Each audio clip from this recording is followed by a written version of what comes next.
Hi, this is Donna from Clever Crafting. Thank you for joining me today. So this is the card that we're going to make. I actually made this card that you're looking at now first, and I filmed it. And then when I went to edit it, I realized I didn't turn the camera on. So here we go, we're making it again. That's right, I had plenty of practice now. So we're going to start with the standard A6 card base, which of course is an A5 piece of cardstock folded in half. And then we're going to put a black mat on the top of this one, and it is cut with the second largest of the metric rectangles, so the number 2 metric rectangle, which actually measures 14.3 centimeters by 10 centimeters to give us that nice little white border around the outside of the card. So I've also used my nesting oval set. So this is the set here, and what I've done is I've made a frame out of 2 of them, and I'm using the smaller one that I made of the frame and putting it in, cutting out the oval from my black card. So right here, all I'm doing is just lining up where everything's going to go to make sure it fits. Now, I want this beautiful little angel here that says rejoice on the card, but I wasn't sure if it was going to fit. And these sorts of things are important to do at this point. So what I decided to do was just trim some of that, flowing ribbon stuff off, and then it fits beautifully. So all I'm doing is positioning it, keeping in mind that I'm going to have a margin around it, and does that fit on my card? Looks great, so we're ready to go. I'm a little bit like a cook sometimes. I like to have all of my pieces ready and then I can just put it all together. So here's the black matte piece that's going on the top, and I've just positioned it. I'm holding it in place there so it's in the right spot, and I'm just marking around the inside of the oval. Now you can see that I've got it off centered, and clearly that was so I could fit my angel in at the top. So I'm just grabbing my nativity scene here and I'm gluing it into place there. I'm just using those lines as a guide. So this is where we get the frosted look. So I'm using a napkin. Now, normally we use the very top piece, because napkins are normally 3 pieces. This time I'm using the bottom piece. That's the piece we normally throw away. And I've cut just a little square because that's all I need. Now, here's the really technical part. I'm screwing it up into a ball. We just want it all crushed up because it looks cute when it's finished. Okay, so now I'm going to use some Smart Art glue, but decided not that one, but you could use glue stick for this process, or you could just use the plain Smart Art glue, which as we all know dries matte. Not that it matters, you could probably just use PVA glue or Mod Podge or anything here really. So I am just going to put glue all over this picture. So today I've used a die cut, but you could stamp an image here. But if you're going to stamp an image, make sure that you don't use an ink that's water reactive. So, like your Distress Oxides or anything will all kind of go funny. And I think I squeezed it pretty hard and did a big blodge there.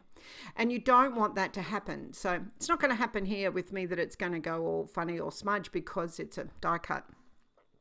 And as I said, you can do this with a glue stick and it works exactly the same. I just like getting my fingers mucky, maybe. I don't know, weird. So I've spread that glue over with my finger, as you can see. The best crafting tool ever is your finger. And I'm just opening up my napkin, and I'm literally going to plonk it over the glue and press it down. Now, don't rub it because it'll rip really easily. We're just pressing it down, firmly over the whole picture. So then once that is done, I need to get rid of all the excess. So I use a water pen. You could use a paintbrush and some water. And if you just very carefully put water around the edge, like you can see me doing there, it will actually just all rip off really easily and come away.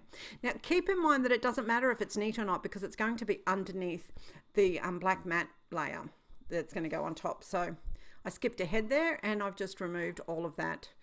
Fabulous. So just to make sure that I don't have to tidy up any more edges, I'm going to grab my black matte piece and just pop it over the top to make sure that everything is covered from the napkin. So that'll go into position where it's supposed to be. Yep, happy days.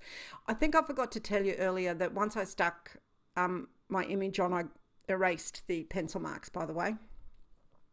Okay, so now we're going to put that other piece aside and let it dry, and we're just going to add a little bit of interest or texture to our matte piece, and I'm just going to run it through this with this holly embossing folder. Is that holly? Mistletoe. Sorry, mistletoe embossing folder. But whatever embossing folder you've got is fine. The dots is really good if you've got the Swiss dots. It just adds a little bit extra texture. I am particularly fond of this one though. Anyhow, so then I mentioned earlier that I cut out this frame using 2 of the ovals.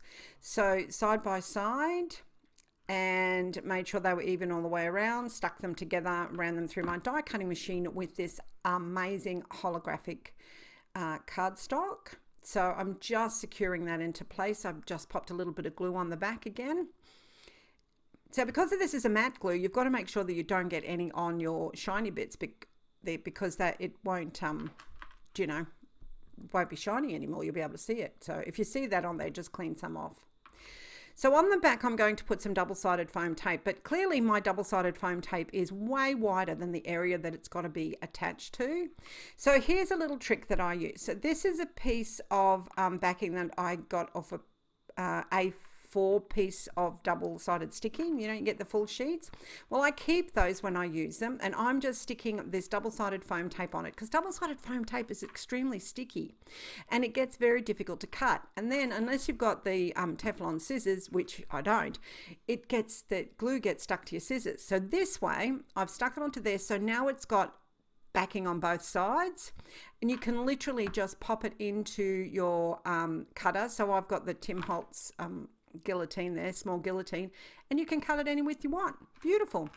So I did that and I've put it all over the back. So just another little trick.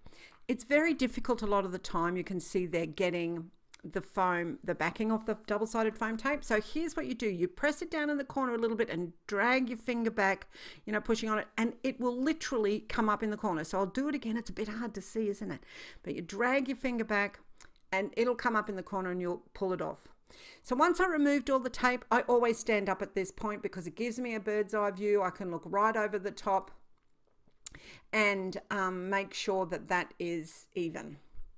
Okay, now it's just a matter of attaching my little angel with her rejoice. I popped some foam underneath the trumpet and the arm part, that double-sided foam tape to keep that in place, and glue over the rest of it. So I really like to have a lot of bling at Christmas time, and as this would be sitting, you know, somewhere on, you know, a cupboard, you know, open up for display, but it'll be in a distance, you really want it to bling out. So what I'm doing is I'm literally just putting some of that Smart Art glue over, you know, in dobs over the front of my frosted area, and I'm just pressing it down, you know, spreading it out a little bit with my finger. You could just use glue stick on this part as well, and I'm literally covering it with my shaker sprinkles. So these ones are the snow cone shaker sprinkles. I'm going to grab that piece of backing paper again, and I am going to just put it over the top and rub it to press down these little bits of bling all over the front. So this is instead of putting them all on individually, because I want quite a few and these are quite small, so I didn't want to do it individually. So okay, clearly I don't want that many on there, and not that many would have stuck anyway, so I'm going to tap them all the excess off. I'll put them back in my container, and there we have it. What a sweet little card. And can you see how that just looks awesome, all of that little bit of bling? Anyway, I really hope you've learned something today and that you give it a try. If you do, I'd love you to show off your project over on our Facebook group. I'll put a link below. Anyway, until next time, I would like you all to stay really safe and happy crafting. Bye.